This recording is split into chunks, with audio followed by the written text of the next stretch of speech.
found them eventually, and that's a young adult Nyala leading the Nyala herd with the fallow deer passing.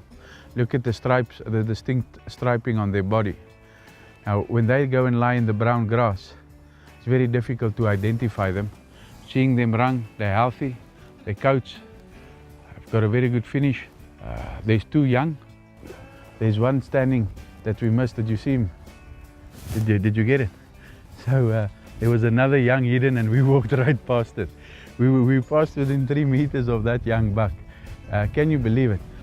We have found them eventually. Unfortunately, they gave us a quick run by, but from their actions, from their fleshing on their hips, covering of the hip bones, the vigor in running, not being lax, not being lazy, not running with difficulty, everything shows you that they're in good shape, and the young lambs, they're in good condition. So the mothers have enough milk. They must have started grazing, because those lambs, they're about 6-7 months old, so they start to wean them. So they must now live off browsing predominantly, and a little bit of grazing. They graze at first because it's easier to chew and swallow. With the Nyalas, everything is well.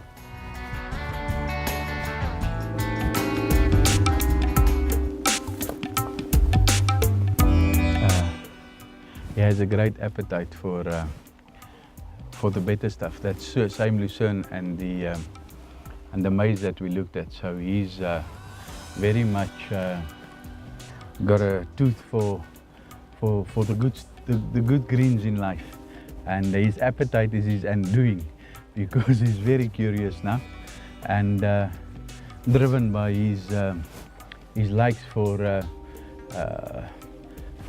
the sweets and the exotic food. But that's one thing that we try and be careful about, is not to get them too dependent on that. Otherwise, we detract from their ability to survive in the wild. We want to breed animals that have adapted downwards on the temperature scale, especially these that come from subtropical climates. Our winters can be severe.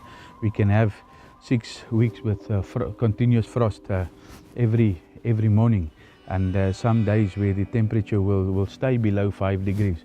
And where they come from, you usually have a temperature tolerance of down to 5 degrees, and then between 5 and 20. So having to adjust it down by about 7 degrees Celsius, it's difficult. And if they become spoiled, they lose their ruggedness, their hardiness, their adaptiveness, and you have to pamper them, and that's something we don't want to do.